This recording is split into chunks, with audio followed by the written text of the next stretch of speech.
صديقي الإنسان، إزيك؟ عامل إيه؟ وأخبارك إيه مع الصيام؟ أتمنى يا رب تكون بخير. إن شاء الله النهاردة معانا تحالف أسود عاشوا في زمن أقوى التحالفات في أفريقيا. تحالفات قوية وكبيرة، شرسة وعنيفة، زي الماجنجلانز وماتيمبا وبرمنجهام بويز. لكن تحالف النهاردة هو تحالف ما خدش فرصة حقيقية ولا حتى اتسلط عليه الضوء الإعلامي، عشان كده هنعرض سيرتهم النهاردة. يلا بينا من غير كلام كتير ندخل في الدهليز على طول ونتعرف على تحالف ذكور ماتشبيري. بس زي ما احنا متعودين صديقي الإنسان، قبل الكلام وجب السلام. السلام عليكم ورحمة الله وبركاته. فيديو جديد من سلسلة أساطير الأسود.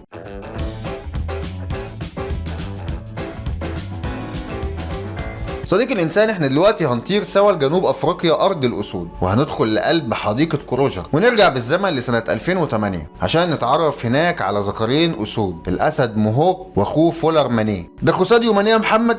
صديقي الإنسان، احنا في رمضان، خلينا نكمل لآخر الشهر حلوين مع بعض لو سمحت. المهم إن الأسدين دول اتولدوا سنة 2008 ومش معروف أصلهم ولا جيناتهم بترجع لآباء مين. الأسدين كونوا تحالف مع بعض اتعرف بعد كده باسم تحالف ماتشبيري. الخبير الميداني جان جراهام شاف الأسدين أول مرة يوم 21 فبراير سنة 2011 في منطقة تشوكوان في حديقة كروجر، والمؤكد إنهم اتولدوا في المنطقة أو قريب منها، لكن مش معروف من أنهي قطيع إناث بالظبط. يوم 5 اكتوبر سنة 2014 كان الأخين سابوا مكان الولادة ومشوا في اتجاه سابيساند، وبعدها اتشافوا في منطقة سوكوكوزا جنب نهر ماتشبيري واللي اتسموا باسمه بعد كده. وكان سهل انك تتعرف عليهم بسبب لبدتهم السوداء الكبيرة ولطخات قليلة على مناخيرهم وعيونهم القريبة للون البرتقالي.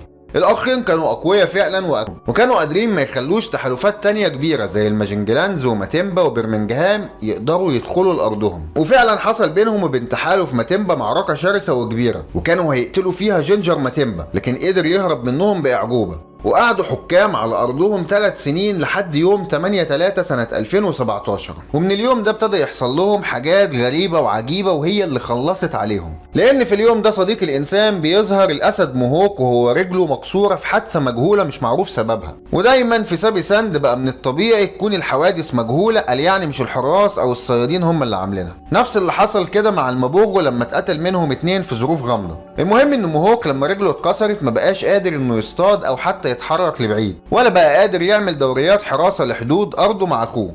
لكن الأسد القوي كان لسه شجاع وحاول إنه يتعايش مع الإصابة الخطيرة لحد يوم 6 يوليو من نفس السنة، لما الحراس إياهم برضه اكتشفوا جثته في مالا مالا، وتحديدا في جنوب كامبل. وقتها شافوا جثة الملك والضباع قاعدة بتاكل فيها، عشان يموت الأسد الملك موهوك بعد معاناة مع الألم والعذاب. وبموت الأخ بتتصعب المأمورية جدا على ماني، لأنه لوحده مش هيقدر يحكم قطعان الإناث ولا حتى يصد هجوم التحالفات التانية. ووقتها فعلا انتهت فترة حكم تحالف ماتشبيري اللي ما دامتش كتير، والذكر فولر ماني هرب من ذكور أفوكا لما حاولوا يدخلوا الأرض وكانوا هيقتلوه، بس قبل ما يهرب منهم قتلهم بشجاعة وقوة في معركة وحشية دارت بينهم. لكن لأن القطرة بتغلب الشجاعة اتصاب إصابات جامدة جدا وقرر إنه يهرب بعمره قبل ما الأخين الأصغر من تحالف أفوكا يقتلوه.